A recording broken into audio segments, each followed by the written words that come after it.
Hi there, it's Jake from Bush & Bush Coffee Systems with you again today for part 2 of our pressure and flow in espresso series.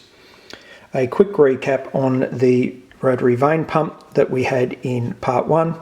Water flow in, rotation, water flow out, pressure limiter.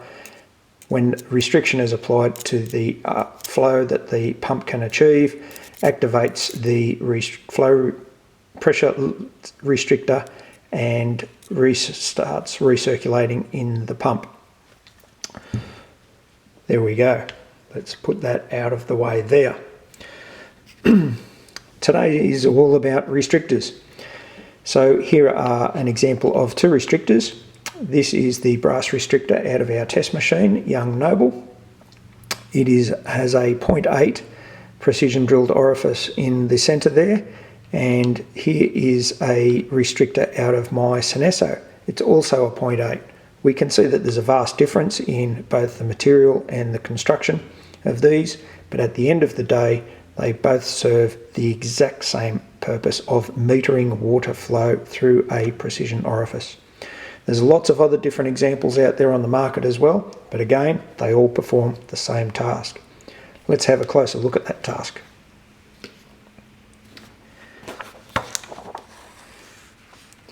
Here we have a very, very basic drawing of the hydraulic circuit in an espresso machine, and there are many, many components missing off this. We want to keep this as simple as possible and cover just the things relevant to pressure and flow so that it is easier to explain. Let's have a look at it. Water into the pump, water out of the pump flows to the restrictor, in this case mounted in the top of the group head. Water flows through into a cup which we sit on a set of scales. This is a free flow test. So what we do is we start the pump machine running, free flowing water straight to the tray. We'll grab our stopwatch and we'll start the stopwatch as soon as we put the glass under the water to catch the water. We'll time it for say 20 seconds, drawing the glass away immediately at 20 seconds, and we'll weigh it and divide that mass by 20, and that will give us our free flow rate. So then we will be able to look at pressure on our pressure gauge.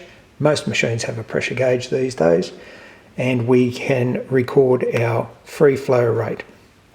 Let's have a look at those in a little more detail. Here we have 3 scenarios. The 9 at 0.7, 13 mils is a very, very common scenario. The majority of the machines run this type of scenario. But now that we've learnt how to adjust our pump so easily, let's have a look at what happens when we do that. So from the factory we might have this scenario, 9, 7 and 13. But if we lower the pressure on the pump going through the same restrictor, we can expect to see the flow reduce through the restrictor, and we will see essentially 12 mils per second. If we decide to ramp the pressure up to say 10 bars, still through the same 0.7 restrictor, we'll end up with essentially 14 mils.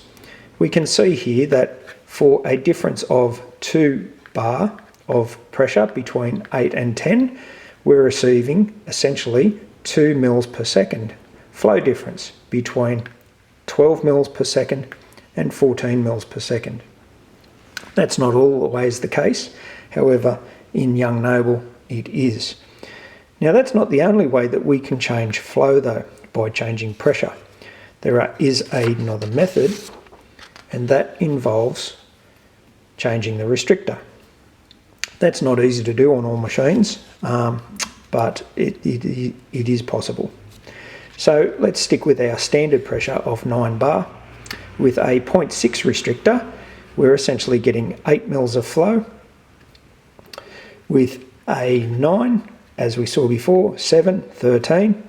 Again with the 9 bar of pressure, but a bigger restrictor, 0.8, so we've opened up the hole further. Now we're getting 15 mils of flow. So here we've got 15 mils of flow for a 0.8, a bigger hole. Smaller hole, 8 mils of flow essentially.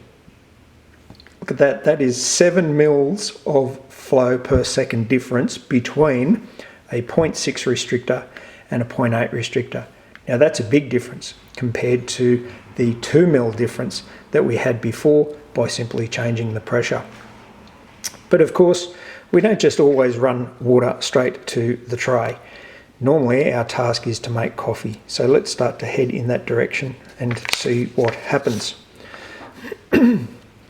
To understand some of those ramifications though, we've put a pressure gauge in here.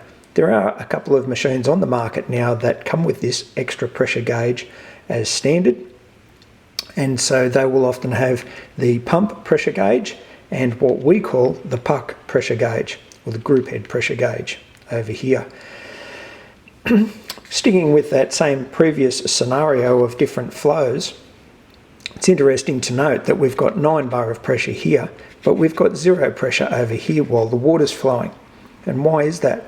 Again, we know that pressure is generated by a restriction to flow. If there is no restriction to the flow, then there will be no pressure, there will just be flow. And in this case, because there is no restriction here, it's just flowing straight into the cup or the tray, we can see that no pressure is being generated on the puck side of the restrictor. Let's have a look what happens as the scenario changes. Here we can see that the pressure has gone up because we've fitted a group handle. It's got some coffee in the portafilter tamped down. We're running 9 bar of pressure here. Water is flowing through and it is meeting a restriction in here, and it has generated a pressure of, let's say for example, 8 bar. Now it's interesting to note the difference between 8 bar and 9 bar, and that tells us something very, very important. It does tell us that because these two pressures do not match, that the flow going into here, into this group handle, is still the same flow rate that we were achieving at 9 bar. It means that this restriction in here is not as great as the restriction here. So if this is our original 0.7 restrictor, this restriction here is more open. Let's say for example 0.8, and so the restriction here, the pressure is lower, but we will still be maintaining the original free flow rate. Hello, hello, what's happened here? Pressure gauges are matching now. 9 bar there, 9 bar there. Somebody's adjusted the grinder, I suspect. This restriction here now is generating a pressure which is equal to this. Now because we have a pressure limiter on our pump, even if I blank this off with a blind, I cannot generate more pressure than what the pump is set at. So this gauge will never ever be greater than that gauge. But what this does tell us though, very, very importantly, is that this restriction now is at least as restrictive as this. And what's important about that is that it means that the free flow rate that now is coming from this restrictor, because of this restriction, is now less than what it previously was. And now we're out into the weeds a little bit because all of our gauges are maxed out, which just tell us that this is more restrictive than this, but it doesn't tell us anything about our flow rate. And often you might see the flow indicator on your machine flashing. We all know that that means that it's choked, and that could be the case here. Pressures have matched, flow has decreased from our original free flow rate, and we don't know what has actually happened. So very important, when you've got two gauges, you never ever want to see them meet, because it means that you've lost control of your free flow rate. So what impact does free flow rate and pressure have on coffee in here? Great question, and it's the question that we answer very precisely in our part 3 of our pressure and flow restriction series. Thanks for joining us. We hope to talk to you then. Cheers.